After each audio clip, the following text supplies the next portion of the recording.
Good morning to all of you and welcome to all of you in OCIS PCS classes। कैसे हैं आप लोग? Hope so सभी अच्छे होंगे, पढ़ाई भी सबकी बहुत बेहतर चल रही होगी। तो आज के हम लोग करंट अफेयर्स के सेशन में देख लेते हैं एग्जामिनेशन पॉइंट ऑफ व्यू से कौन कौन से इश्यूज इंपॉर्टेंट हैं और किस प्रकार से एमसीक्यूज जो है उस इशू से रिलेवेंट आते हैं एग्जाम में, प्लस वन लाइनर फैक्ट्स को हम लोग देखेंगे। तो स्टार्ट करते हैं हमारे फर्स्ट इंपॉर्टेंट इशूज, ओके, जो आपके एग्जामिनेशन पॉइंट ऑफ व्यू से इंपॉर्टेंट है। चलिए, तो फर्स्ट है संयुक्त सैन्य अभ्यास एक्विब्रीन का 12th एडिशन उत्तराखंड के चौबटिया में शुरू किया गया है। किसका है यह किसका है? तो यह एक्विब्रीन जो है, यह एक्विब्रीन, ओके, एक्विब्रीन का कौन सा एडिशन है? 12th एडिशन है। और कहाँ पर किया जा रहा है? उत्तराखंड के चौबटिया में। आपको केवल ऐसा बहुत बार स्टूडेंट करते हैं कि केवल क्या होता है, स्टेट को याद रख लेते हैं। नहीं, स्टेट के साथ साथ आपको प्लेस को भी, कि पार्टिकुलर किस प्लेस में आयोजित किया गया है उसको भी ध्यान देना है, क्योंकि इस प्रकार से भी क्वेश्चन पूछा जा चुका है ऑलरेडी। ओके, स्टेट पीएससीएस में ऐसा भी क्वेश्चन पूछा गया है कि बाज़ाब्ता वो स्थान को पूछ लेता है। तो उत्तराखंड के चौबटिया में कौन सी एक्सरसाइज है? यह ज्वाइंट मिलिट्री एक्सरसाइज संयुक्त सैन्य अभ्यास एक्विब्रीन का एडिशन कौन सा है? 12th एडिशन को जो है वो शुरू होने वाला है। यानी कब से कब तक है? यह 11 से 24 जून 2000, मतलब ऑलरेडी स्टार्ट हो चुका है ये, ठीक है। 24 जून तक चलेगा, चल रहा है इन दिनों, वो चल रहा है 11 जून से लेकर के 24 जून 2023 तक होने वाला है। अभ्यास का नाम क्या है? एक्विब्रीन है। ये ज्वाइंट मिलिट्री एक्सरसाइज है। बार बार मैं इस मिलिट्री पे इसलिए जोर दे रही हूँ क्योंकि अभी भारत और मालदीव के बीच में एक एक्सरसाइज और चल रही है, जो कि 4 जून से लेकर के स्टार्ट हो भी हो चुकी है और वो जुलाई तक चलेगी। ओके, जुलाई तक चलेगी। उसके बारे में जस्ट अभी बताऊंगी, पहले यहाँ देख लेते हैं इसका नाम क्या। ये किसके किसके बीच में है? एक्विब्रीन भारत और मालदीव के बीच में है। एक्विब्रीन किसके किसके बीच में? भारत और मालदीव के बीच में है, ठीक है। चलिए, तो ये तो है कि अभी चल रही है ज्वाइंट मिलिट्री एक्सरसाइज है। जो दूसरी एक्सरसाइज है वो कौन सी है? नवल एक्सरसाइज है। उसका नाम क्या है? भारत और मालदीव के बीच में एक और एक्सरसाइज चल रही है, ठीक है, भारत और मालदीव के बीच में, और उसका वो 6th एडिशन है। भारत मालदीव के बीच में जो एक्सरसाइज चल रही है वो कौन सी है? Naval exercise. Okay, Naval exercise है वो। भारत और मालदीव के बीच में नवल एक्सरसाइज चल रही है, जिसका 6th एडिशन नवल एक्सरसाइज।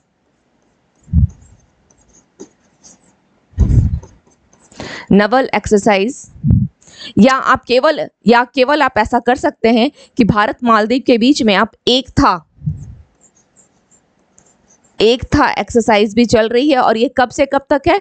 इन दोनों में ये कब से कब तक है? जिस तरह से ये 11 से 24 जून तक है, वह कब से कब तक है? 4 जून से एकता अभ्यास,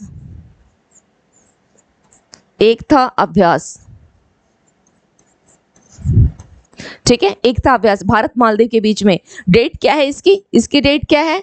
4 जून से 3 जुलाई तक। एडिशन कौन सी है? 6th addition.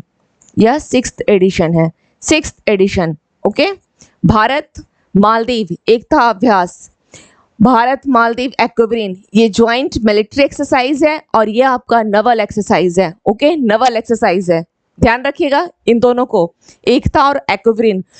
क्वेश्चन किसी पे भी आ सकता है, दोनों इंपॉर्टेंट है, ठीक है। चलिए, इसके अलावा कुछ हम और एक्सरसाइज देख लेते हैं, जैसे फ्रिंज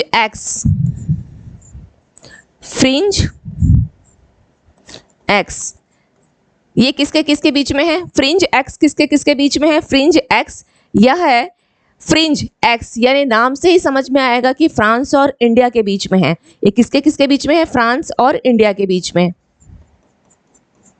फ्रांस इंडिया के बीच में ये ज्वाइंट एक्सरसाइज है। फ्रांस और इंडिया के बीच में ज्वाइंट एक्सरसाइज है। इसके अलावा अपेंडिक्स, यह किसके किसके बीच में है? अफ्रीकी देशों के बीच और अफ्रीकी देशों के साथ भारत का, ठीक है। अफ्रीका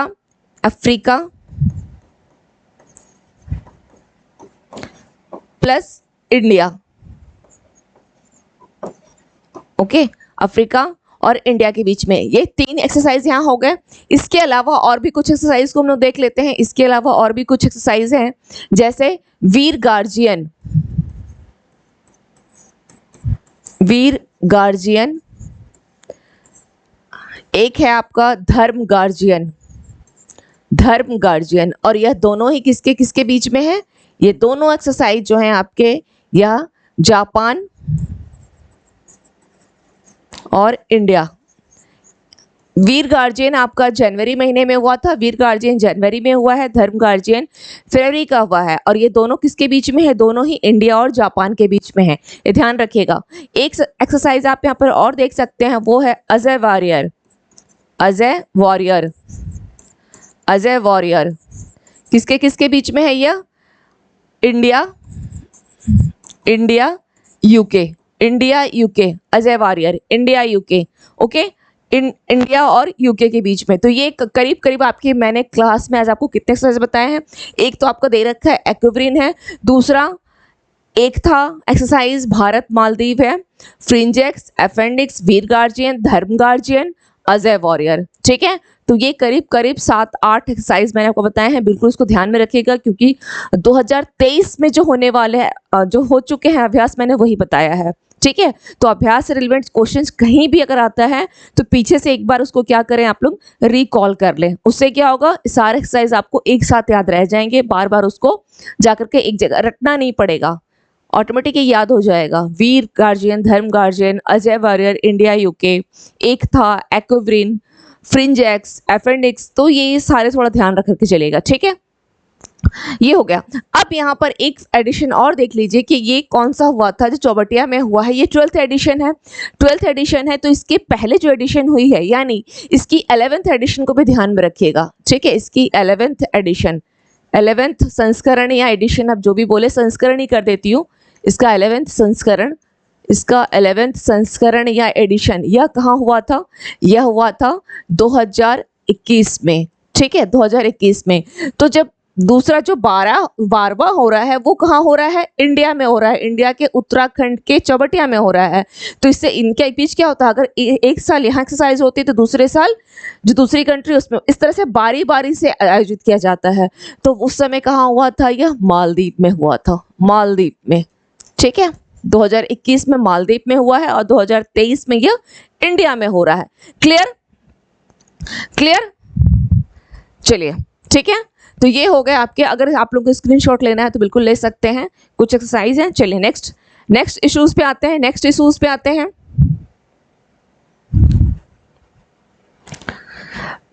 भारत डिजिटल भुगतान के मामले में शीर्ष स्थान, ओके, भारत जो है डिजिटल भुगतान के मामले में क्या हो गया है? शीर्ष स्थान पे पहुंच गया है। चलिए देखते हैं थोड़ा सा इससे रिलेवेंट इश्यूज। भारत डिजिटल भुगतान के मामले, पहले तो इस हेडलाइन को ही ध्यान रखिएगा कि ये अपने आप में क्या है, एक फैक्ट है, यह एक इंपॉर्टेंट लाइन है। तो माई गव इंडिया, माई गव इंडिया, ओके, ये हिंदी में से लिखा हुआ जो है, उससे ज़्यादा अगर इंग्लिश में पढ़े तो ज़्यादा समझ में आएगा कि माई गव यानी गवर्नमेंट इंडिया, ओके, के आंकड़े, इसके एक रिपोर्ट के अनुसार साल 2022 में, ठीक है, 89.5 मिलियन, ओके, इतने मिलियन डिजिटल ट्रांजैक्शन किए गए हैं। कितने हैं आंकड़े? माई गव इंडिया की जो एक आंकड़ा आया है, उसके आंकड़ों के हिसाब से साल 2022 में 89.5 मिलियन डिजिटल ट्रांजैक्शन, ओके, कितने हैं? 89.5 मिलियन डिजिटल ट्रांजैक्शन किए गए हैं। और अब आप थोड़ा सा समझें कि माई गवर्नमेंट इंडिया, ठीक है, ये तो डिजिटल ट्रांजैक्शन हुआ है। अब हमें यह समझना है कि इसको है माई गवर्नमेंट इंडिया को, इसका क्या काम है? माई गवर्नमेंट इंडिया है क्या, ये क्या करती है? तो यह क्या है? एक नागरिक, my government India, my gov India, okay, my gov India, okay, यह एक नागरिक और सरकारी, नागरिक सरकारी क्या है? जुड़ाव मंच है, जुड़ाव मंच, ठीक है, नागरिक सरकारी क्या है, जुड़ाव मंच। और यह कब स्टार्ट हुआ था, स्टार्ट कब हुआ था यह 2014 में। यह कब स्टार्ट हुआ था, 2014 में ये शुरू हुआ है। 2014 में क्या हुआ है, यह लॉन्च हुआ है। 2014 में शुरू हुआ है और भारत सरकार के 2014 में, ओके, 2014 में शुरू हुआ है और भारत सरकार के स्वामित्व में है। भारत सरकार के स्वामित्व। ठीक है, सबसे पहले हमने किसको जाना, माई गम, जो ये आंकड़ा दी है सबसे पहले उसको जानेंगे कि ये 2014 में शुरू ही हुआ है उसके आंकड़ों के हिसाब से। इसने क्या बोला कि 2022 में भारत जो है डिजिटल ट्रांजैक्शन किया है, वो भी कितने का किया है, 18.5 मिलियन। ओके, इतने मिलियन का उसने क्या किया है, डिजिटल ट्रांजैक्शन किया है। माई गवर्नमेंट इंडिया क्या है, नागरिक सरकारी जुड़ाव मंच है। नागरिक सरकारी जुड़ाव मंच है जो कि 2014 में शुरू किया गया है, भारत सरकार के स्वामित्व में है। अब हम लोग थोड़ा इसके आगे देखते हैं, इसमें और क्या फैक्ट्स हैं। भारत के बाद अगर किसी ने ट्रांजैक्शन किया है तो वह कौन सा है, भारत के बाद है आपका ब्राजील, भारत के बाद है ब्राजील, उसके बाद चीन, फिर थाईलैंड और दक्षिण कोरिया। आपको लेकिन यहाँ पे सबसे ज़्यादा ध्यान किसको रखना है, भारत को रखना है। और अगर चाहे तो 3 नाम ध्यान दे सकते हैं कि शीर्ष स्थान भारत जो है डिजिटल भुगतान के मामले में शीर्ष स्थान भारत का, दूसरे पोजीशन पर कौन है, ब्राजील है। कितने स्कोर हैं, साथ ही साथ भारत का भी रखिएगा कि कितना है, 89.5 भी ध्यान रखिएगा, क्योंकि हो सकता है कि यहाँ पर केवल डायरेक्ट वो एक आंकड़ा पूछ ले, ठीक है।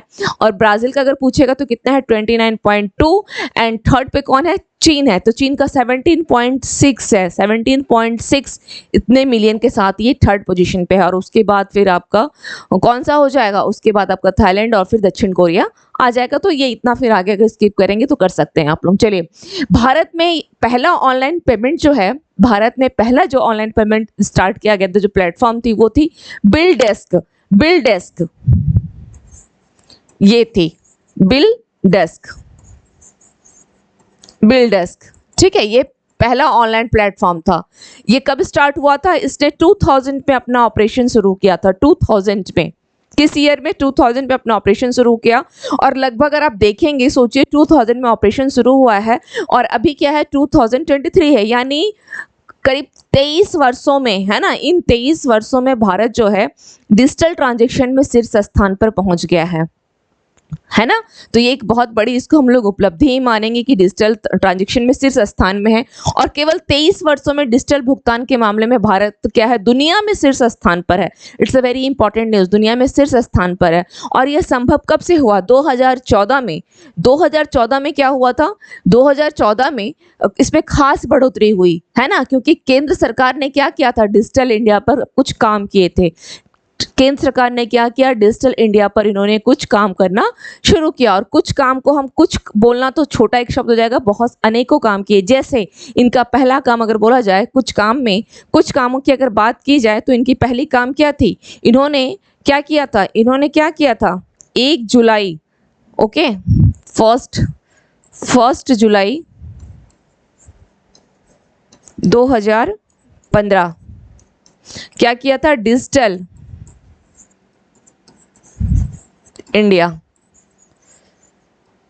इंडिया लॉन्च कब स्टार्ट हुई है, 1 जुलाई 2015 में। 2014 के बाद में से खास बढ़ोतरी की देखी गई है, क्योंकि केंद्र सरकार ने डिजिटल इंडिया पर कुछ काम किया और यहाँ पर कुछ काफ़ी काम किया है। तो 1 जुलाई 2015 को क्या हुआ, डिजिटल इंडिया को लॉन्च किया गया, ठीक है। 2014 में सरकार बनी है केंद्र सरकार, और उसके बाद फिर डिजिटल इंडिया को लॉन्च किया गया है 1 जुलाई 2015 में। तो ध्यान रखिएगा, डिजिटल इंडिया कब लॉन्च हुआ था, 1 जुलाई 2015 को। इसके बाद आगे और क्या काम किया गया, यहाँ पे लिख लें। इसके साथ ही आरबीआई ने, ओके, आरबीआई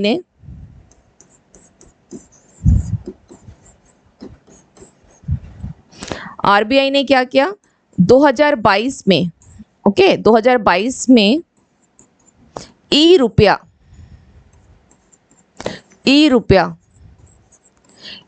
यानी इलेक्ट्रॉनिक रुपया, ओके 2022 में ई रुपया, चाहे तो आप इसको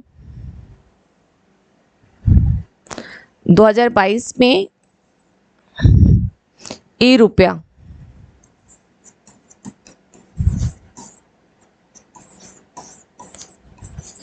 ई रुपया को क्या किया, लॉन्च किया था 2022 में ई रुपया।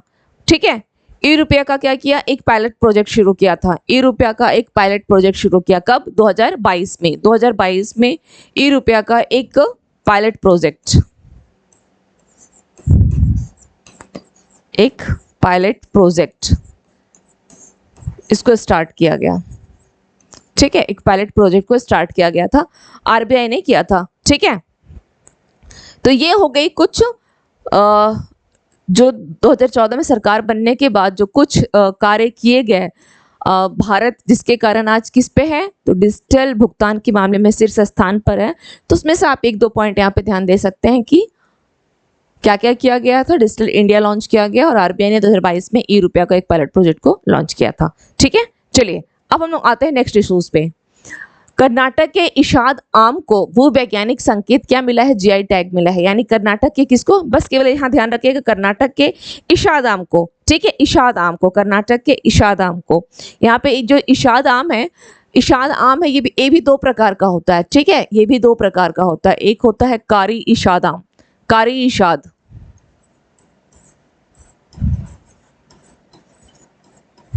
कारी इशाद। ठीक है, दो प्रकार का। और दूसरा है बिली इशाद। हालांकि इतना डीपली नहीं जाएगा, बस आप एक नॉलेज में ध्यान रखे रहिए। बाई चांस अगर थोड़ा भी ऐसे कुछ क्वेश्चंस अगर थोड़ा भी अगर कुछ इधर आए, सपोज हो सकता है कि इनमें से वो इशाद के जगह वो कारी इशाद ही दे दे। ठीक है, तो एक बार थोड़ा ध्यान रखिएगा। तो कर्नाटक के किसको, तो कारी इशाद और बिली इशाद, यानी कुल मिला के इशाद आम को जीआई टैग मिला है। ठीक है, जीआई टैग मिला है। चलिए, जीआई में कुल कितने उत्पाद शामिल हो चुके हैं अब तक, जीआई में कुल 436 उत्पाद जो हैं टोटल शामिल हो गए हैं। 436 उत्पाद जो हैं शामिल हैं, और इसमें भी कर्नाटक। ओके, इसको इसलिए ध्यान रखिएगा क्योंकि कर्नाटक के ही इशाद आम को दिया गया है अभी रिसेंटली।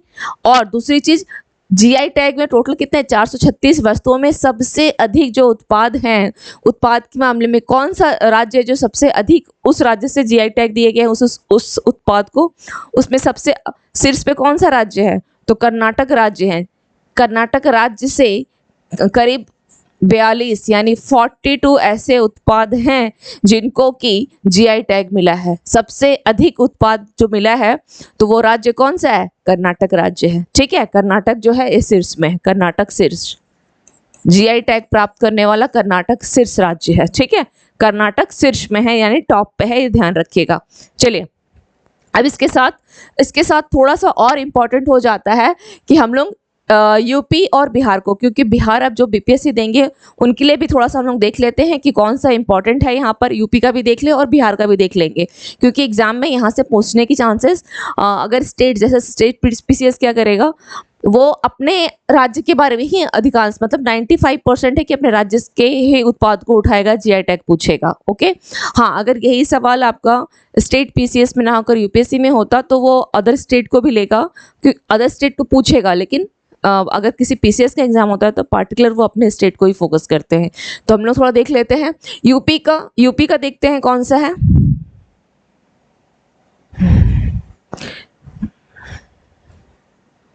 चलिए, यूपी की है बनारसी पान, लंगड़ा आम, बनारसी लंगड़ा आम, बनारसी लंगड़ा आम। ओके, एक है बनारसी पान और एक बनारसी लंगड़ा आम, और प्लस रामनगर का बैगन। ठीक है, ये रिसेंट, ऐसे तो टोटल 11 उत्पाद को दिया गया है, लेकिन रिसेंटली जो दिया गया है वो है ये 3 है। बनारस का ही तीनों है, बनारसी पान, बनारसी लंगड़ा आम और रामनगर का बैगन। ठीक है, तो ये तीनों पॉइंट का ध्यान रखिएगा, ये तीनों ही पॉइंट को ध्यान रखिएगा।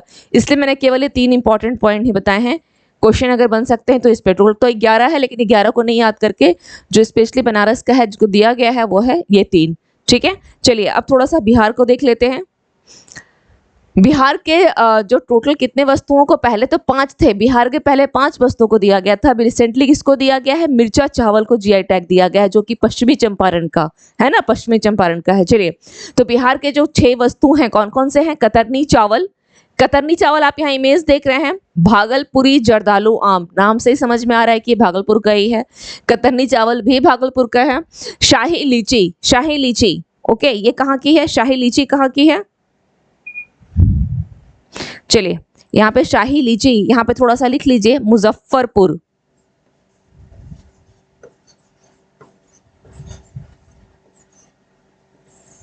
मुजफ्फरपुर शाही लीची भागलपुरी का, यानी भागलपुर का है। कतरनी चावल भी कहाँ की है? यह भागलपुर की है। कतरनी चावल भागलपुर की है। ओके चलिए ठीक है। अब यहाँ पर ये मरचा नहीं है, ये मिर्चा चावल है, मिर्चा चावल। ओके मिर्चा चावल, मिर्चा, मिर्चा चावल ये कहाँ की है? पश्चिमी चंपारण, पश्चिमी चंपारण। ठीक है, मिर्चा चावल पश्चिमी चंपारण। अब यहां आप देख रहे हैं यह एक पान जो यह है मगही पान, मगही पान यानी यह कहां का है? मगही पान, मगही पान नालंदा।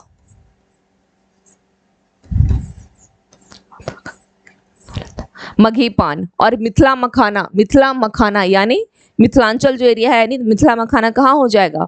दरभंगा। ठीक है, दरभंगा, मिथिलांचल, मिथिला मखाना दरभंगा। तो खैर मगही पान हो गई, पश्चिमी चंपारण, कतरनी चावल। तो ये 6 ये इंपॉर्टेंट है आपके बीपीएससी के लिए, बहुत इंपॉर्टेंट है ये। और इन सबों में ये काफ़ी इंपॉर्टेंट है क्योंकि इसको रिसेंटली इससे दिया गया है। ठीक है, ये 5 तो पहले दिए जा चुके हैं ये 5, लेकिन रिसेंटली जो है मिर्चा चावल को दिया गया है जो कि पश्चिमी चंपारण का है। ठीक है, नेक्स्ट देख लेते हैं। वॉक फ्री एक मानवाधिकार संगठन ने वैश्विक दास्ता सूचकांक जीएसआई जारी किया। वॉक फ्री एक मानवाधिकार संगठन ने वैश्विक दास्ता सूचकांक जीएसआई जारी किया है। ठीक है, वॉक फ्री क्या है? एक मानव अधिकार संगठन है। और वैश्विक दास्ता सूचकांक यानी जीएसआई, देखते हैं जीएसआई यानी ग्लोबली। ठीक है,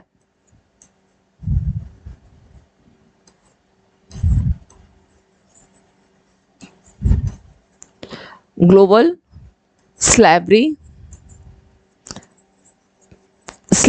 इंडेक्स जीएसआई है ना, जारी किया है। इसके अनुसार इस जो सूचकांक जो इंडेक्स आई है जीएसआई, उस जीएसआई इंडेक्स के अनुसार भारत में 11 मिलियन लोग आधुनिक गुलामी में जी रहे हैं। भारत में ऐसे जो इंडेक्स आई है उसमें करीब करीब, इस इंडेक्स के अनुसार करीब करीब 49.6 करोड़, ओके, इतने मिलियन लोग, 49.6 crore million, million, okay, million, इतने लोग जो हैं वो किसमें हैं? आधुनिक गुलामी में जी रहे हैं। और उस 49.6 से भारत में कितने हैं? 11 मिलियन। भारत में लगभग कितने हैं? 11 मिलियन लोग हैं जो आधुनिक गुलामी में जी रहे हैं। तो इस आधुनिक गुलामी का जो ये वर्ड है, इस आधुनिक गुलामी का क्या मतलब है? आधुनिक गुलामी का मतलब क्या है? आधुनिक गुलामी से संदर्भ क्या मतलब होता है? इसका अर्थ ये है कि किसी व्यक्ति को धमकी देना, ओके, जो आधुनिक गुलामी का अर्थ क्या होगा? एक शोषण की स्थिति से हम बोल सकते हैं, जिसमें किसी व्यक्ति को कोई धमकी, हिंसा, जबरदस्ती, शक्ति का दुरुपयोग के कारण क्या करता है? उसको अपने अधीन कर सकता है। ठीक है, उसको अपने अधीन कर सकता है। और जिस व्यक्ति का शोषण होता है, ठीक है, या जिसके साथ जबरदस्ती की जाती है, वो उसको मना नहीं कर सकता है। तो इसको हम लोग क्या बोलते हैं? इसे हम लोग क्या कह सकते हैं? आधुनिक गुलामी का ये परिभाषा है, यह अर्थ है। आधुनिक गुलामी यानी शोषण की स्थिति, शोषण की स्थिति। ठीक है, जैसे धमकी, हिंसा, जबरदस्ती, जबरन शादी कर लेना। ठीक है, किसी के साथ क्या होगा? इसके अंदर किस चीज को लेंगे? जबरन मजदूरी, जबरन शादी, जबरन मजदूरी। ठीक है, इस प्रकार के जबरन किसी चीज को करवाना जो सामने वाले व्यक्ति के इच्छा के विरुद्ध, सामने वाले व्यक्ति के इच्छा के विरुद्ध। ठीक है, यौन शोषण, मानव तस्करी, कुछ भी चीजें जितनी भी यहाँ आएंगी, धमकी, हिंसा, यौन शोषण, मानव तस्करी, ये सब किस में आएंगे?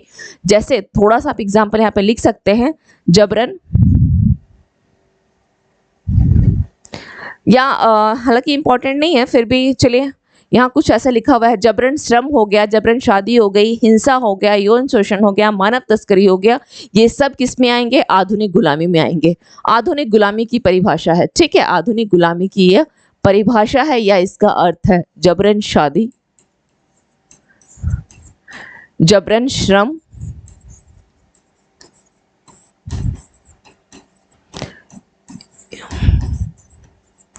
यौन हिंसा, शोषण, मानव तस्करी, मानव तस्करी। ओके, आप यहाँ देख ही रहे हैं जिसमें कोई व्यक्ति क्या है, धमकी, हिंसा, जबरदस्ती और शक्ति के दुरुपयोग को कारण मना नहीं कर सकता है, ठीक है, मना नहीं कर सकता है। ओके, यौन हिंसा, यौन शोषण, यौन हिंसा, ये सब क्या है? आपके आधुनिक गुलामी की परिभाषा है, ठीक है। अब भारत में कितने मिलियन लोग हैं? करीब करीब 11 मिलियन लोग, भारत में 11 मिलियन लोग, और टोटल आंकड़ा कितने की है? 49.6 की है लगभग। सतत विकास लक्ष्य यानी SDG, सस्टेनेबल डेवलपमेंट जो गोल है आपका, उसमें टोटल कितने? 17 लक्ष्य है। तो उसी लक्ष्य के 8.7, जो आप 8.7 का उद्देश्य क्या है? आधुनिक गुलामी, जबरन श्रम और मानव तस्करी को समाप्त करना है, ठीक है, मानव तस्करी को समाप्त करना। आप चाहे तो इसको यहाँ स्किप कर सकते हैं, ओके, इसको आप यहाँ स्किप कर सकते हैं क्योंकि सारे लाइन तो यहाँ मेंशन है। इसका क्या है? इसके क्या है? जो सस्टेनेबल डेवलपमेंट गोल्स है 8.6 है, ओके, इसका एक उद्देश्य है कि आधुनिक गुलामी, जबरन श्रम और मानव तस्करी को समाप्त करना, मानव तस्करी को समाप्त करना। यह इम्पॉर्टेंट है, यह इम्पॉर्टेंट है, ठीक है, वेरी इंपॉर्टेंट। सतत विकास लक्ष्य 8.7 का उद्देश्य आपकी करंट में है, इसको थोड़ा ध्यान देकर के चलिएगा, क्योंकि जो लोग एक होता है सुपरफिशियली किसी चीज़ को सुपर पढ़ना, यानी ऊपर ऊपर से निकल गए, और थोड़ा डीपली पढ़ लेंगे तो करंट के क्वेश्चन इधर से उधर कैसे भी पूछेगा नहीं जाएगा। और खास करके BPSC का जो करंट का पूछने का ट्रेंड है वो थोड़ा चेंज हो गया है, ठीक है। तो अभी आपका नेक्स्ट एग्जाम तो BPSC ही होने वाला है, नेक्स्ट एग्जाम। और जो वनडे एग्जाम, जैसे कि कुछ स्टूडेंट्स के कमेंट्स आते भी हैं कि अगर मैं SSC का तैयारी कर रहा हूं तो क्या करंट तो आपका ऐसा है कि हर एग्जाम में करंट पूछता है, चाहे वो UPSC हो, BPSC हो, UPPCS हो, MPPCS हो, राजस्थान PCS हो, SSC हो, वनडे किसी प्रकार की एग्जाम। अभी रिसेंटली आपके बिहार में जो शिक्षक भर्ती की एग्जाम होने वाली है, तो करंट ऐसी है कि वो रेलवे हो गया, बैंकिंग हो गया, हर जगह करंट से सवाल आते हैं, है ना। लेकिन अब तरीका वहां पे आपको देखना है ये है कि किस जगह कैसे करंट पूछता है। कुछ एग्जाम्स ऐसे होते हैं जहां पे डायरेक्ट करंट का क्वेश्चन होगा, जैसे अब वहां पर जैसे मैंने ये बताया कि ये थोड़ा सा क्या हो गया, ये थोड़ा डीपली हो गया, SDG थोड़ा सा डीपली हो गया कि उसके लक्ष्य को लेकर के कि 8.7 का क्या उद्देश्य है।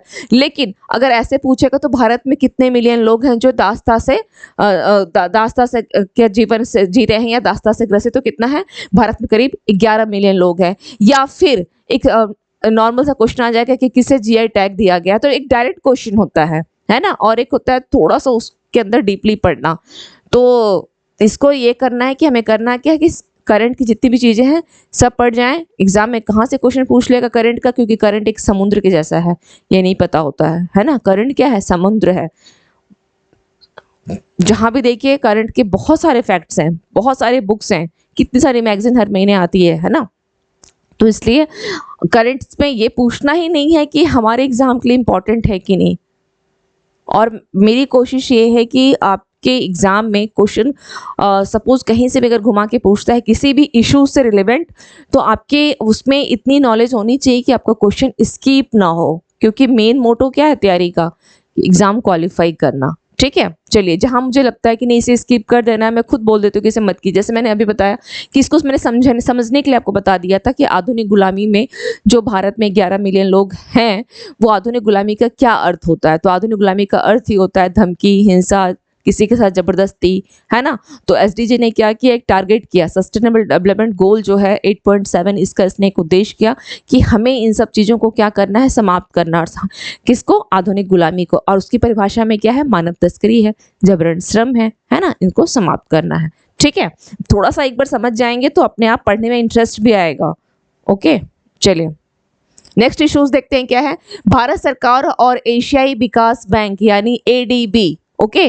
भारत सरकार और एशियाई विकास बैंक एडीबी द्वारा कितना है, 130 मिलियन डॉलर, कितना है 130 मिलियन डॉलर, 130 मिलियन डॉलर के ऋण समझौते ओके पर हस्ताक्षर किया गया है। भारत सरकार और एडीबी के बीच में कितना मिलियन डॉलर, 130 मिलियन डॉलर के बीच में एक ऋण समझौता हुआ। समझौता क्यों किया गया आखिर, तो यह ऋण समझौता हिमाचल प्रदेश में बागवानी को बढ़ावा देने के लिए किया गया है। बागवानी को बढ़ावा देने के लिए सिंचाई की अच्छी एक सुविधा उपलब्ध करवाई जाए वहां पर। तो फाइनली इसको अगर हम बोल सकते हैं तो हिमाचल प्रदेश में बागवानी को बढ़ावा देने के लिए एडीबी के साथ समझौता किया गया है। अब थोड़ा सा हम लोग एडीबी को देख लेते हैं। एडीबी एशियाई डेवलपमेंट बैंक है ना, इसका गठन कब हुआ था, इसका गठन कब हुआ था एशियाई डेवलपमेंट बैंक का, 19 दिसंबर 1966 ओके। इसका गठन कब हुआ, 19 दिसंबर 1966। इसमें टोटल इसके कितने सदस्य देश हैं, इसके टोटल कितने सदस्य देश हैं, तो इसके टोटल 68 जो हैं इसके सदस्य देश हैं। और इसका हेडक्वार्टर कहाँ है, हेडक्वार्टर इसका कहाँ है, मनीला है ना, मनीला फिलीपींस, मनीला इसकी हेडक्वार्टर है ओके, मनीला इसकी हेडक्वार्टर है। चलिए अब इसके साथ जब हम लोगों ने एडीबी को देखा है तो लगातार जो है आपके क्वेश्चन में विश्व बैंक का नाम बहुत बार आता है ना, विश्व बैंक का ये नाम बहुत बार आप करंट अफेयर्स में देखेंगे तो बराबर आपको विश्व बैंक वीकली एक ना एक ऐसा न्यूज आ जाएगा जो कि विश्व बैंक से रिलेवेंट होता है। तो देखते हैं कि विश्व बैंक को थोड़ा सा यहाँ देख लेते हैं। एडीबी को हमने देखा तो थोड़ा सा आप विश्व बैंक को भी देख लें कि इसका गठन कब किया गया था। ठीक है, इसका गठन, ये विश्व बैंक जो है, विश्व बैंक ये इंपॉर्टेंट इसलिए बोल रही हूँ क्योंकि हर सप्ताह में इसमें रहता है और ये खास करके आपके जो एसएससी एग्जाम हो या वन डे रेलवे बैंकिंग वहाँ पे पूछ लेता है। ठीक है, कि बैंकों को लेकर के, तो विश्व बैंक का थोड़ा सा ध्यान रखिएगा। विश्व बैंक का गठन कब हुआ था, 1944 में, 1944 में विश्व बैंक का गठन किया गया है। और उससे भी इंपॉर्टेंट ये है कि इसके अध्यक्ष कौन है, इसके अध्यक्ष अभी रिसेंटली बनाए गए हैं अजय बंगा,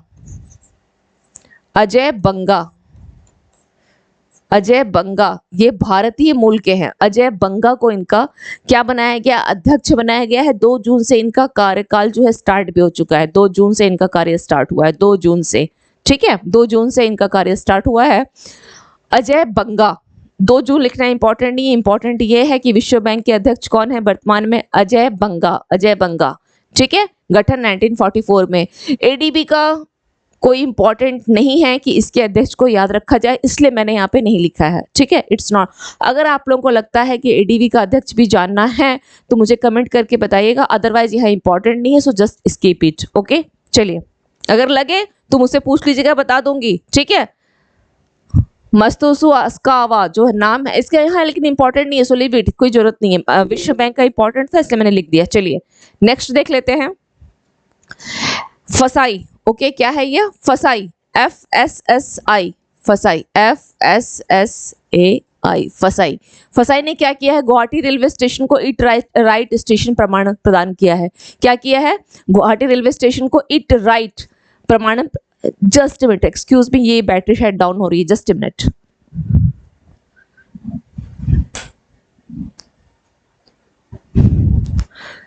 सॉरी फॉर डिस्टर्बेंस। चलिए स्टार्ट करते हैं, कंटिन्यू करते हैं यहाँ से। हाँ, तो फसाई ने गुवाहाटी रेलवे स्टेशन को इट राइट स्टेशन प्रमाणन प्रदान किया है। ठीक है, फसाई ने। चलिए बस इतना ही, और कुछ नहीं इसमें।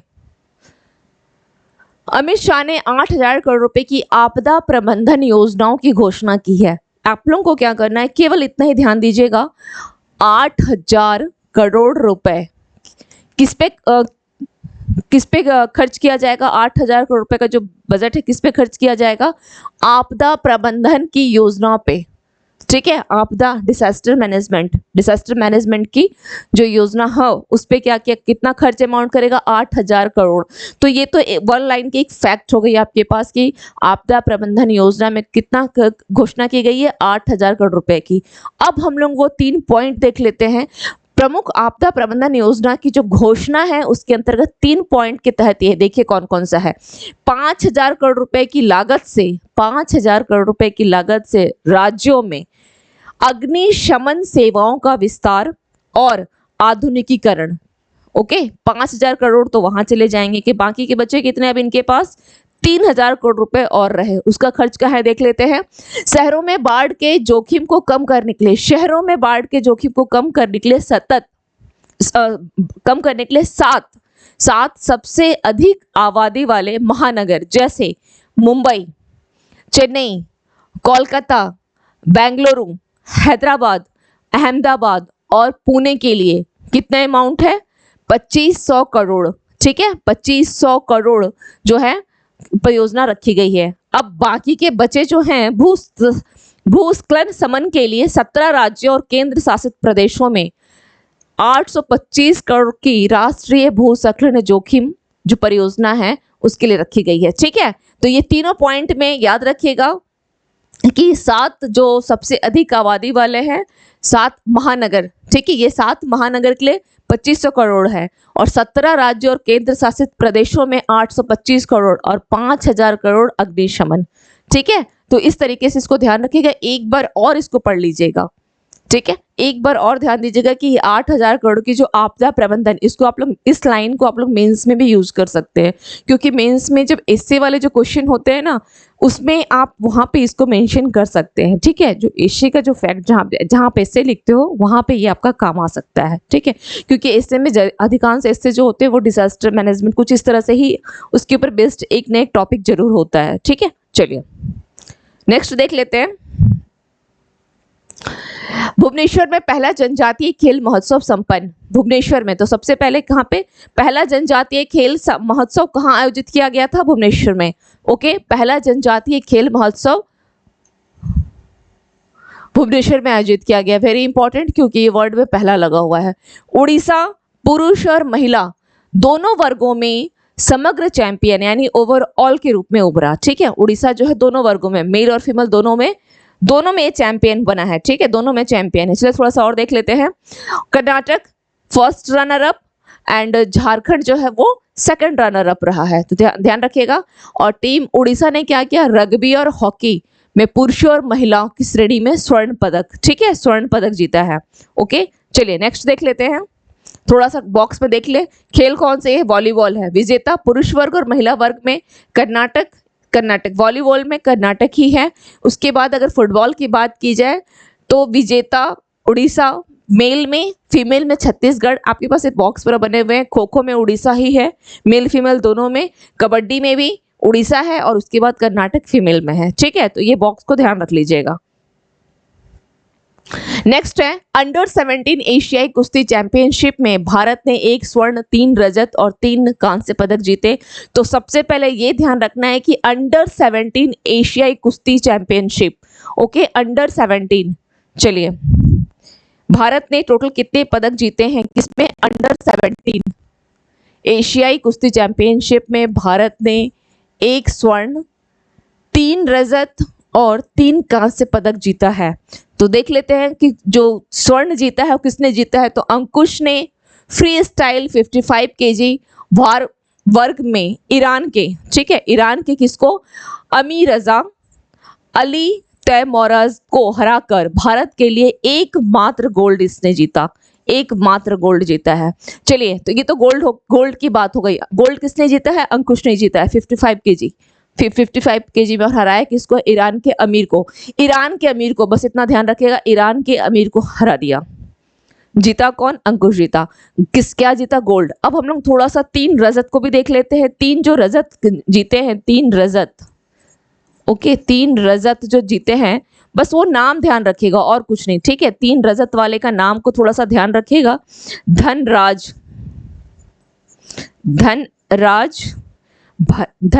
भरत, ओके, धनराज भरत, रुपेश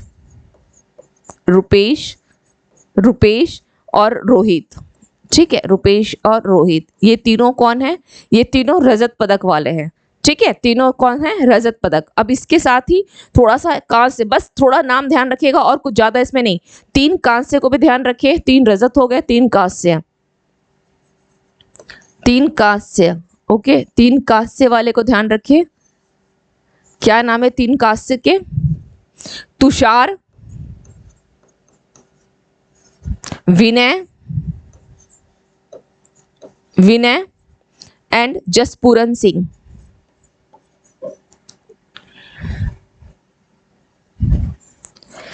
जसपूरन सिंह,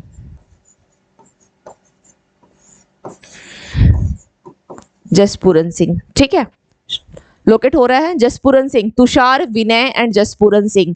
3 रजत में कौन है, धनराज। रजत में धनराज, रुपेश, रोहित। कांस्य में तुषार, विनय और जसपूरन सिंह। ठीक है, चलिए ये हो गई। अब हम लोग देख लेते हैं नेक्स्ट इश्यूज को। उरुग्वे ने इटली को कितना से हराया है? उरुग्वे ने इटली को 1-0 से हराया है। ठीक है, या 1-0 नहीं भी याद रखेंगे, या तो आप यहाँ पे 1-0 कर सकते हैं। 1-0 से हराकर अपना पहला फीफा अंडर-20 विश्व कप खिताब। उरुग्वे ने, डायरेक्ट ऐसे भी याद रख सकते हैं कि उरुग्वे ने इटली को फीफा अंडर-20 में क्या किया है, उरुग्वे जीता है और इटली हार गई है। ठीक है, कितना से हारा है? उरुग्वे ने इटली को 1-0 से हराकर अपना पहला फीफा विश्व कप या पहला फीफा अंडर-20 विश्व कप, ठीक है, अंडर-20, इसको ध्यान रखिएगा, अंडर-20 है ये, विश्व कप खिताब जीता। किसने जीता? उरुग्वे जीत लिया, इटली हार गया। ठीक है, बस इतना ही याद रखिएगा और कुछ नहीं इसमें। फिलीपींस में म्याना ज्वालामुखी फटना शुरू हो गया है, तो इसमें ध्यान ये रखना है कि जो म्याना ज्वालामुखी है वो कहाँ की है? फिलीपींस की है, फिलीपींस की म्याना ज्वालामुखी। इसके साथ कुछ और एक्टिव जो ज्वालामुखी है, वैल्कोनस है, उसको देख लीजिए कौन कौन से हैं। माउंट एटना इटली की है।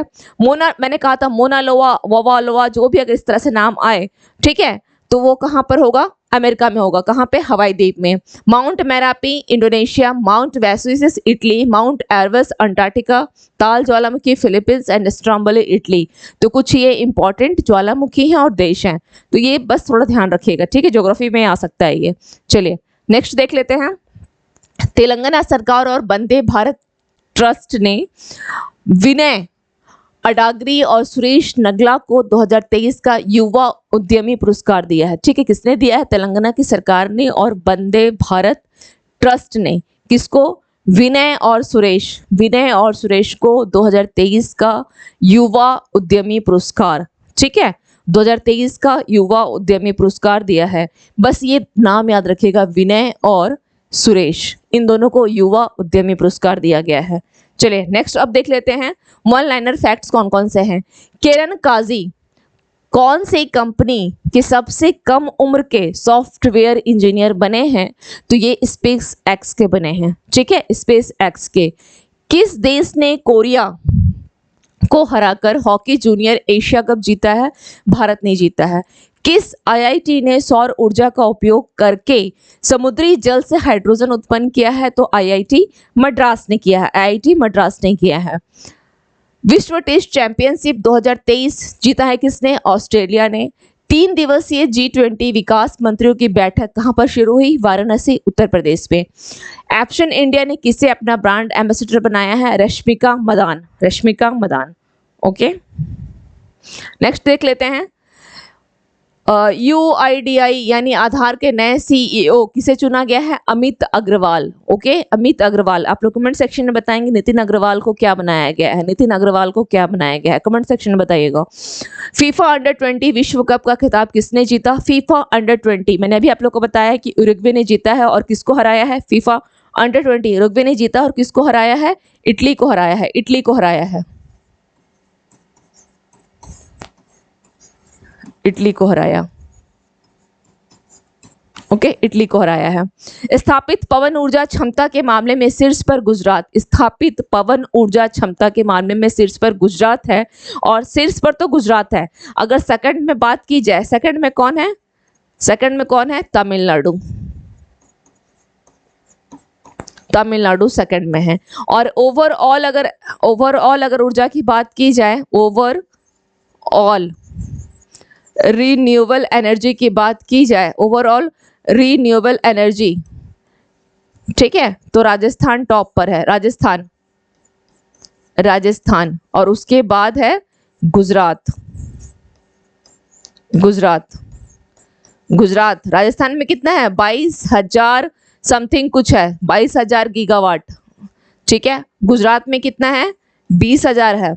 ओके, एंड अगर तमिलनाडु की बात की जाए, तमिलनाडु की, तो इसमें 18,000 कुछ, करीब 18,000 समथिंग गीगावाट है, अप्रोक्सिमेट 18,000 मान के चलिए। ठीक है, तो ये ध्यान रखिएगा, रिन्यूएबल एनर्जी में और पवन ऊर्जा स्थापित क्षमता में गुजरात फर्स्ट पे है। चलिए नेक्स्ट देख लेते हैं।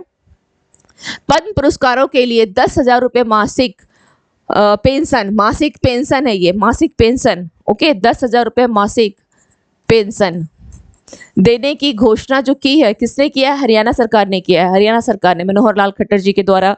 ठीक है, वो कौन है, हरियाणा का सीएम है, तो उनके द्वारा 10,000 रुपये मासिक पेंशन दिया जाएगा। इसके साथ ही वॉल्वो बस में उनके लिए क्या है, जो मासिक पेंशन के जो अधिकारी हैं, यानी पद्म पुरस्कार जिन्हें मिला है, वो लोग वॉल्वो बस में फ्री ट्रेवल करेंगे, फ्री यात्रा करेंगे। ठीक है, वॉल्वो बस में। कौन सा विश्वविद्यालय 2023-24 में हिंदू अध्ययन केंद्र शुरू करेगा, तो वो है आपका डीयू, दिल्ली विश्वविद्यालय। ठीक है, प्रधानमंत्री नरेंद्र मोदी द्वारा नेशनल ट्रेनिंग कॉन्क्लेव का उद्घाटन किया गया है। पहला प्रशिक्षण केंद्र जो उद्घाटन किया गया है वो नई दिल्ली में किया गया है। चलिए, वित्त वर्ष 2023 कौन सा देश भारत में चौथा सबसे बड़ा निवेशक बनकर उभरा है, तो यूएई। ठीक है, ये चौथा निवेशक है। अगर पहला निवेशक की बात की जाए, पहला निवेशक अगर इसमें बोला जाता तो कौन है, पहला निवेशक कौन है, फर्स्ट में कौन है, सिंगापुर है। ठीक है, फर्स्ट में सिंगापुर है। तो ये तो बात हो गई, ये किसकी बात है, ये निवेशक के ऊपर क्वेश्चन है। अगर इस क्वेश्चन में ये होता कि भारत के साथ सबसे बड़ा व्यापारिक साझेदार, अगर व्यापारिक साझेदार यहाँ पर, ये निवेशक की बात है, ये दोनों में कंफ्यूजन मत कीजिएगा। ठीक है, निवेशक और व्यापारिक साझेदार दोनों में कंफ्यूजन नहीं करना, मैं लिख दे रही हूँ व्यापारिक साझेदार। ठीक है, भारत के साथ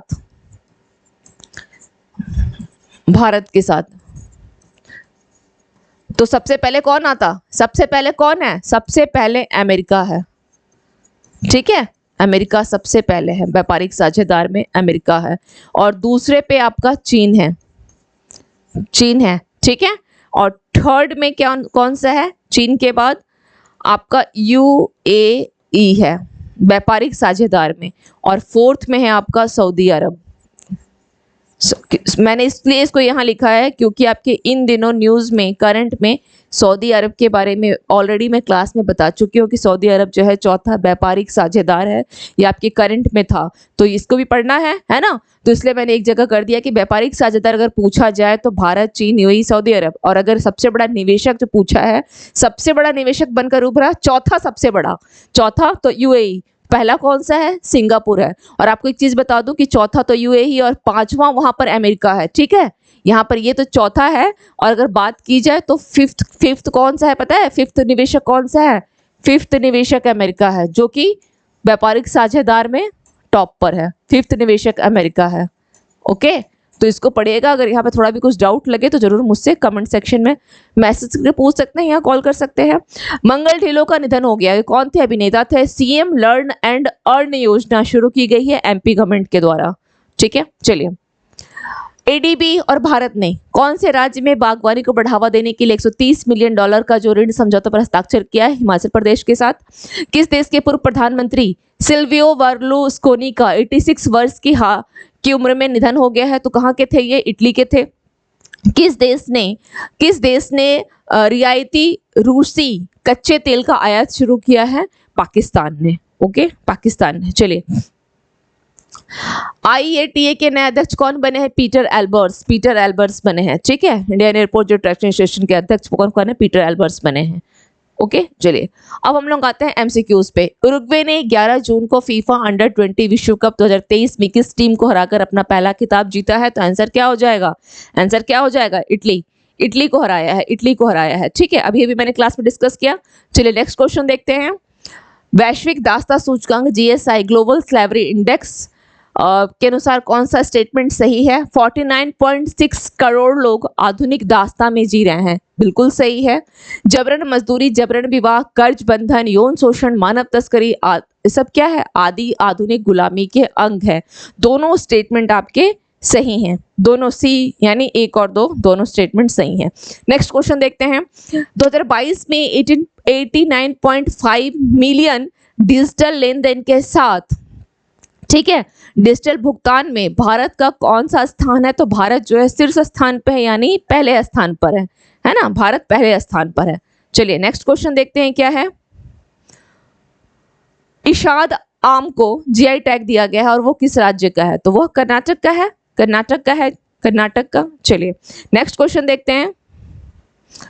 केंद्र सरकार से राज्य सरकारों को कर हस्तांतरण के बारे में कौन सा कथन सही है? केंद्र से राज्य सरकारों को जो कर दिया जाता है उसमें देख लेते हैं। केंद्र सरकार ने राज्य सरकारों को कर हस्तांतरण की 1.18 यानी 1.18 ट्रिलियन रुपए की तीसरी किस्त जारी की है। ठीक है, ये स्टेटमेंट सही है। दूसरा स्टेटमेंट क्या है? एमपी को सबसे अधिक 21,218 करोड़ रुपए और गोवा को सबसे कम 457 करोड़ यानी 457 करोड़ रुपए मिले हैं। ये स्टेटमेंट रॉन्ग है। रॉन्ग किस लिए है देखिए।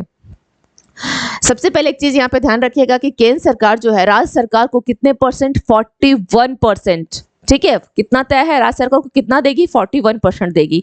तो उस 41% का जो है इतना ट्रिलियन जो तीसरी किस्त है वो दे जारी कर दिया है। इस तीसरी किस्त में जो सबसे अधिक दिया जा रहा है वो एमपी नहीं है, वह यूपी को दिया जा रहा है। ठीक है, सबसे अधिक किसको दिया जा रहा है? तो ये एमपी नहीं होगा, ये कौन सा होगा? यूपी को दिया जा रहा है। यूपी को 21,218 करोड़ रुपए और गोवा को सबसे कम 457 करोड़ रुपए दिए जा रहे हैं। तो स्टेटमेंट पे आपका क्या हो जाएगा? केवल एक सही है, केवल एक सही है, दूसरा रॉन्ग है। Now come to the next question. निम्नलिखित में से किसने भारत के राष्ट्रीय अभिलेखागार द्वारा आयोजित हमारी भाषा हमारी विरासत नामक प्रदर्शनी का उद्घाटन किया है? तो भारत के राष्ट्रीय अभिलेखागार द्वारा आयोजित, तो हमारी जो संस्कृति मंत्रालय के जो मिनिस्टर है वो कौन है? मीनाक्षी लेखी है, उन्हीं के द्वारा किया जाएगा, है ना। मीनाक्षी लेखी है तो उन्हीं के द्वारा किया जाएगा। तो इसका आंसर क्या हो जाएगा? Meenakshi Lekhi, B is the right answer. चलिए नेक्स्ट देख लेते हैं। संयुक्त सैन्य अभ्यास एक्वाब्रीन का 12वां संस्करण किस राज्य में शुरू हुआ है? तो यह हुआ है आपका 12वां संस्करण उत्तराखंड के चौबतिया में, उत्तराखंड के चौबतिया में, B is the right answer. ठीक है, 12। और अगर 11वां संस्करण बोलता तो वह 2021 में मालदीव में हुआ था। भारत सरकार और एशियाई विकास बैंक यानी एडीबी ने हिमाचल प्रदेश में बागवानी को बढ़ावा देने के लिए कितने ऋण समझौते पर हस्ताक्षर किए हैं? तो 130 मिलियन है, हाँ 130 मिलियन डॉलर। ओके चलिए। अंडर 17 एशियाई कुश्ती चैंपियनशिप में फ्री स्टाइल 55 केजी भार वर्ग में भारत के लिए एकमात्र सिंगल जो गोल्ड मेडल किसने जीता है? तो अंकुश ने जीता है ना, अंकुश ने जीता है। ओके, ईरान के अमीर को हराकर, ईरान के अमीर को हराया है, ध्यान रखिएगा, ईरान के अमीर को हरा दिया। तो किसने जीता? अंकुश ने जीता है, A is the right answer. Dhanraj Rupesh ये दोनों को क्या मिला है? रजत मिला है, रजत है। इसमें एक और रजत वाले हैं, एक और रजत वाले हैं, वो कौन है? रोहित है, रोहित को भी रजत ही मिला है। ठीक है, और यह जो आप देख रहे हैं तुषार को क्या मिला है? कांस्य मिला है, कांस्य है, तुषार को कांस्य मिला है। इसके साथ एक नाम और है तुषार के साथ, वो है विनय को कांस्य है, और जसपूरन सिंह इनको भी कांस्य मिला है। ओके चलिए लास्ट क्वेश्चन देख लेते हैं। अब क्या है? लास्ट क्वेश्चन देखते हैं क्या है। 2460 मीटर शंकु के आकार का मायान ज्वालामुखी 8 जून को फूटना शुरू हुआ और यह किस देश में है? तो यह आपका फिलीपींस में है। Indonesia, America, France, Philippines. Yes, D is the right answer, Philippines में है। चलिए, तो ये हो गई आज की क्लास की हम लोगों की important issues, one liner facts and MCQs. इसके रिगार्डिंग कोई भी डाउट हो आप लोग मुझे कमेंट करके पूछ लें या कॉल कर सकते हैं 10 बजे से लेकर के 4 बजे के बीच में। ठीक है, आप लोग को पीडीएफ एवरीडे अवेलेबल हो जाती है, टेलीग्राम जो लिंक है उस पर मिल जाती है। इसके अलावा भी अगर कोई डाउट हो किसी प्रकार की किसी भी टॉपिक से रिगार्डिंग, तो आप लोग बिल्कुल मुझे कमेंट करके पूछ सकते हैं। आपकी क्लास है, आपको जिस रूप में लगे कि नहीं यहाँ कुछ सुधार की जरूरत है, तो आप लोग बेहिचक विदाउट एनी हेजिटेशन मुझे बताएं। ठीक है, और इस चैनल को आप लोग लाइक करें, शेयर करें एंड सब्सक्राइब करें। Thank you to all of you and have a nice day.